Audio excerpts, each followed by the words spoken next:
At this time, I would like to invite the candidates for the San Benito Healthcare Board, Ariel Hurtado and Gordon Machado.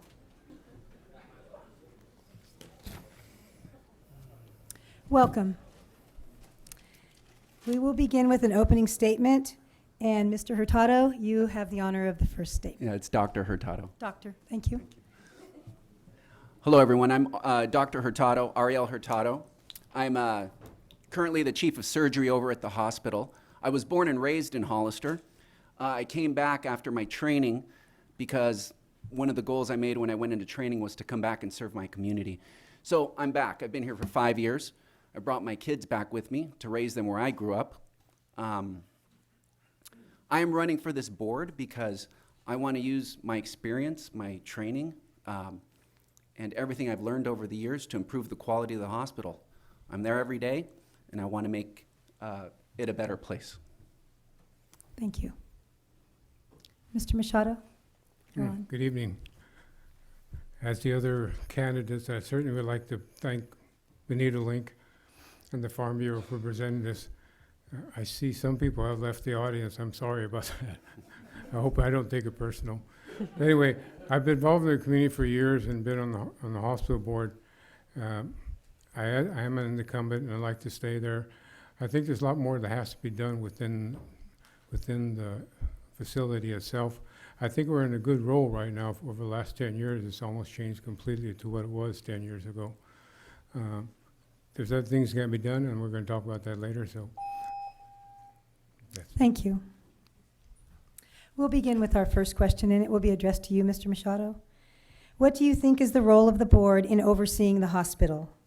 What would you change about how the board fulfills that role and works together with hospital leaders, employees, and other agencies? Well, to a certain degree, we're a government agency, or to a certain degree we are, and so you're governed to certain what you can do and can't do as a unit.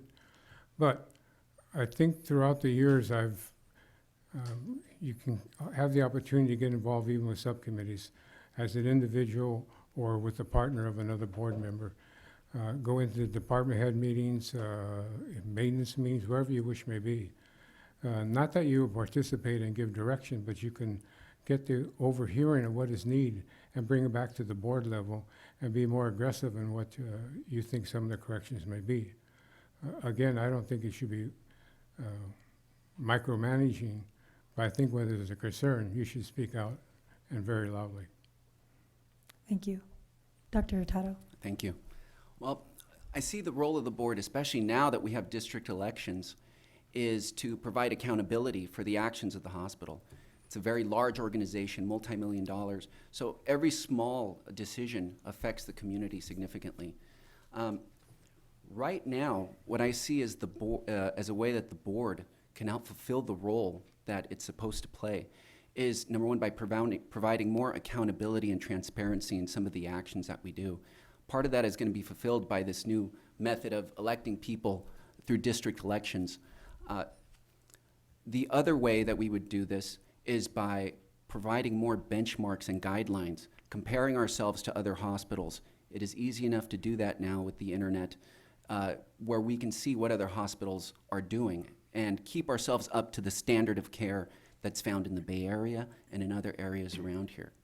So in terms of our hospital leaders, we are not involved in day-to-day management of the hospital on the board, but we do provide the tone and the direction that the hospital is going to go to, and we will be accountable for that. As far as our employees, some of them have been very unhappy recently, and I see that as a symptom of a larger problem. There's just been a lack of faith in the leadership that we currently have. They have not felt that the leadership is currently representing their best interests in taking care of them, which is sad because in Hollister, what we do is provide that in a small town. These people are our families. So as you know, some of them have struck. So I think part of what we need to do is better take care of our own employees so that we don't have the kind of public relations problem that we just did. Thank you. Thank you. This question you will begin, Dr. Hurtado, forgive me. In your opinion, what are the two most important issues facing the hospital, and how do you plan to address them? Well, the two biggest problems, they go hand in hand. Their number one is image. The image of the hospital has been degrading over the last couple of years. We all know that people don't have a very great idea or a great, they don't hold the hospital in very high esteem compared to other hospitals in the area. And that's evident because a lot of people do leave town to receive their health care when it can easily be done here. Part of that lack of perceived quality, which I'll talk about in a little bit. But before I go on anymore, I wanted to talk about the second topic because it goes hand in hand. Hollister is changing. This is a bedroom community, like it or not. We're growing. We're getting workers from the Bay Area. When you drive around, you see all these new houses going up. People are buying homes here. They're bringing their families. It's a time of change. And if we cannot get these people to come in to our hospital at this time, then we're never going to get them. And they do have great jobs. They have great insurance. And we need these people to come in and help in part to pay for some of these services that we want to provide to other people. So image, if image doesn't get better, we're not going to get these people that move here. We're not going to get them to come in. And everything is going to keep going. The same problems we've had in the past are going to keep going on. So those are the two biggest issues I've seen. As a doctor, I've been in over 12 quality hospitals. I've seen what works in other places. I can use what I've learned and bring that back here to make this a better hospital. I know what services need to be done, and I know what works. You know, when an executive or an admin person tells me something, I'm going to know exactly what they're talking about, and I'm going to be able to represent the interests of my district in that regard.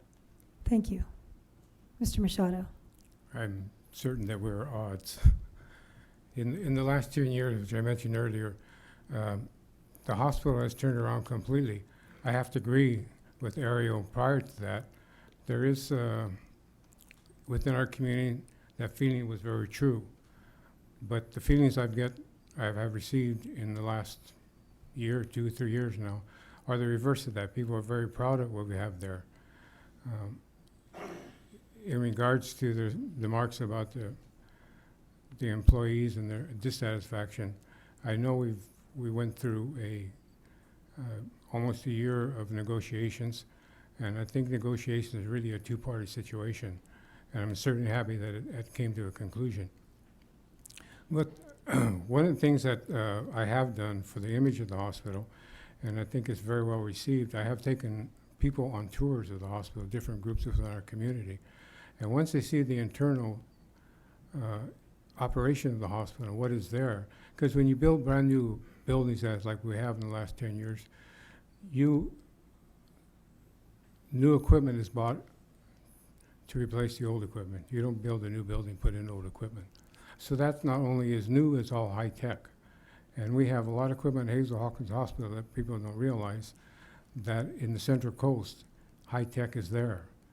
So it's a matter of educating the public what is there. If a person goes to the hospital, the mass majority will come up and say, I didn't realize what we have in our community, and was very satisfied with even those that go to Stanford for the specialties. A lot of times they come home for rehab. And this is a big difference, not in the technology of Stanford, don't get me wrong. It's when they come home to a hometown hospital, which is a one-on-one situation, and they're not a number anymore in the bigger hospitals. But I'm not talking again technology, I'm talking about what do we have in our community. It's a local rural hospital, and it's a community hospital owned by the people of San Benito County. So there's a difference in other hospitals, but there's a lot of times we have the advantage. Thank you.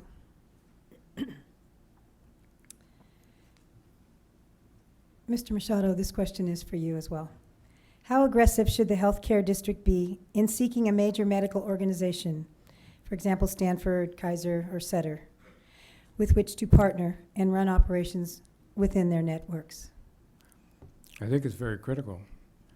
And I hope I'm not speaking too much out of class, but we have been not negotiating, we have been smoothing together, wherever the right word is, with Chomp out of Monterey, Salinas Valley, Good Sam. it's those specialties that we can't, if you have open heart surgery, there's not the facilities nor the volume in San Benito County to justify a heart center. So you have to have that connection with those other hospitals to provide that service to our community.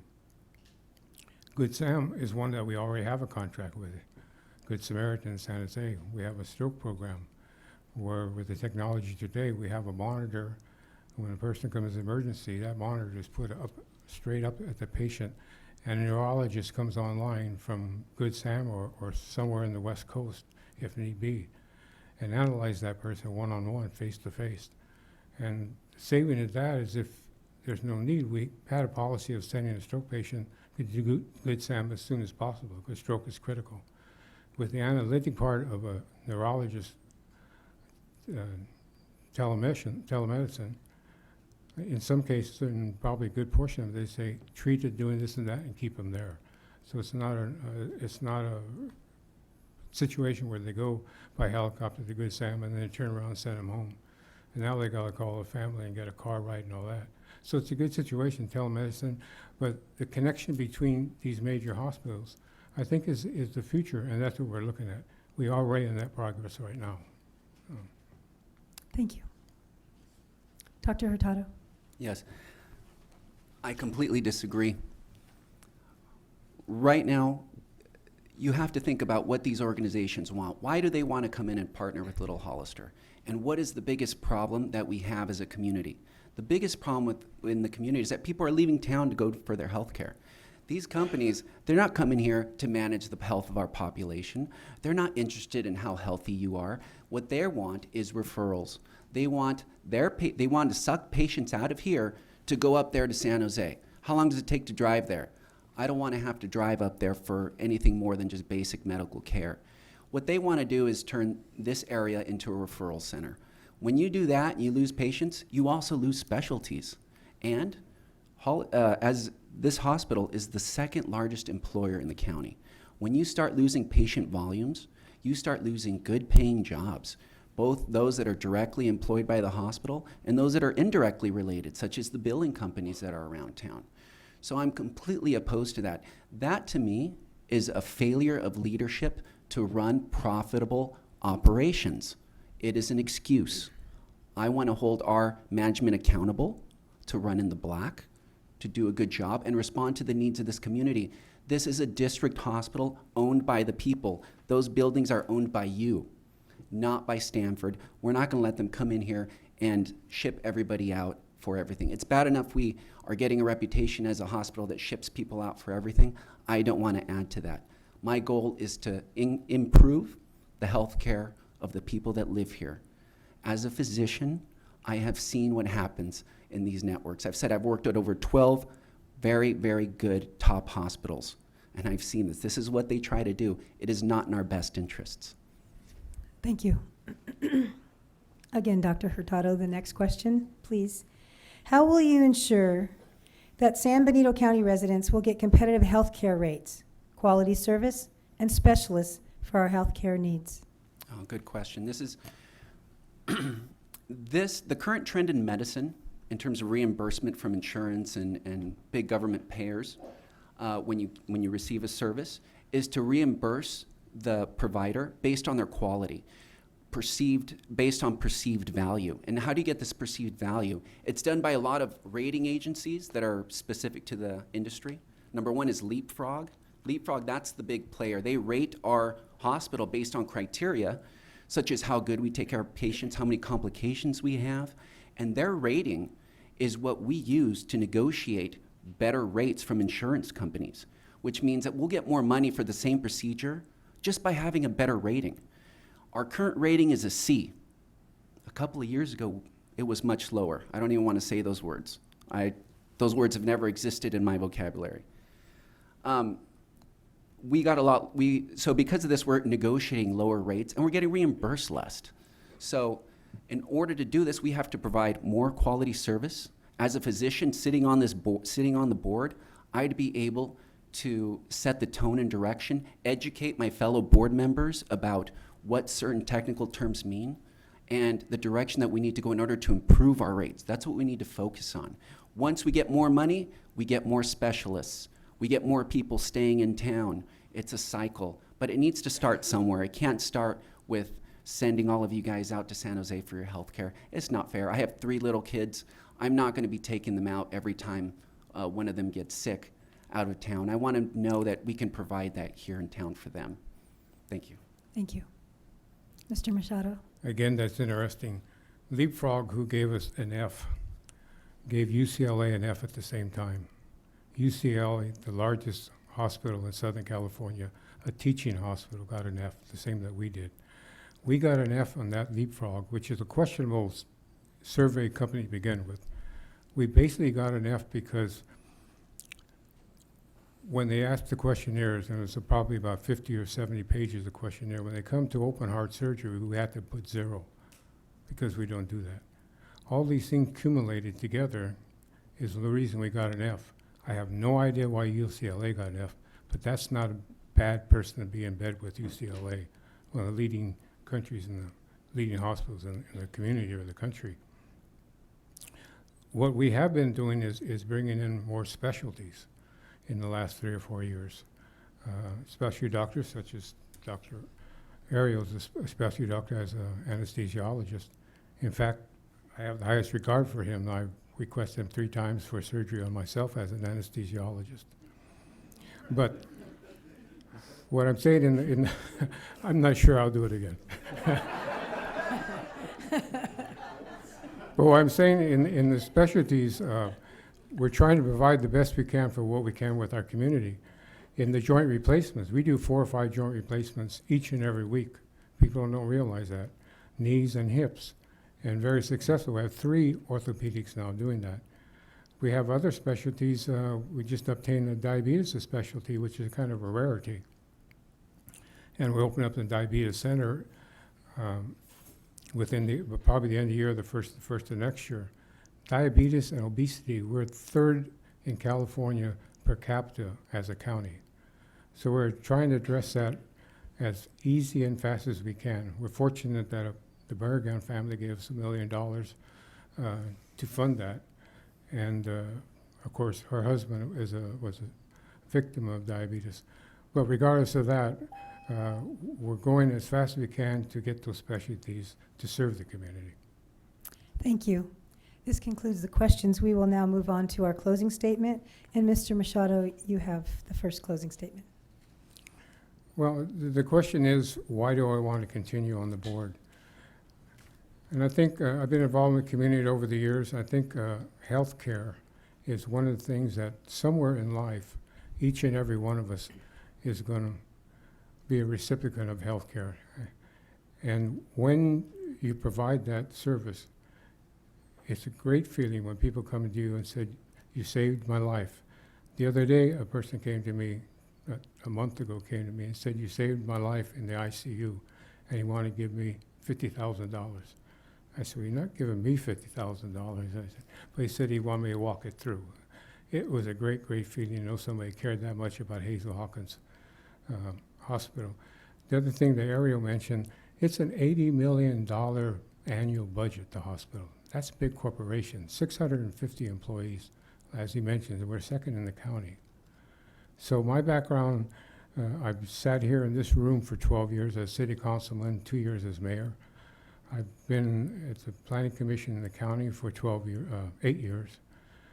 So I think those, and I've been a businessman for 35 years in 3 different businesses, very successful businesses. So I think that skill or not skill, but that accomplishment as accumulation of those, it's almost necessary when you're doing a large corporation of this status. Again, $80 million per year. Our payroll is over $40 million a year. So everything is kind of critical, it's kind of big business. And I think you need a business person at the helm. I've been lucky to be at the helm for 6 years now. I've been president of the board, elected by my peers. I think that's been an honor there within itself, and that speaks for itself. So again, I hope to continue. Thank you. Dr. Hurtado? Okay, I want to thank all of you for sticking around and listening to us. It says a lot. I want to thank everyone that put this on. I want to thank all the volunteers that have helped me with my campaign. The enthusiasm they have brought on has helped me go on. I really want to thank Gordon. I've known Gordon since I moved back for 5 years. He's been nothing but a gentleman, he and his wife, to both my wife and I. I also want to thank him for all his years of service. He's an example of what we should all be doing in our community if we want to invoke change. I'd also, at this time, like to tell you about why I want to be on the board. Like I said, I grew up here, I was raised here, and it was always my goal to come back. And for me, this is a natural extension of taking care of people as a doctor to provide these services and provide the direction that I'm going, that the hospital's going. I would really appreciate your support when it comes time to it.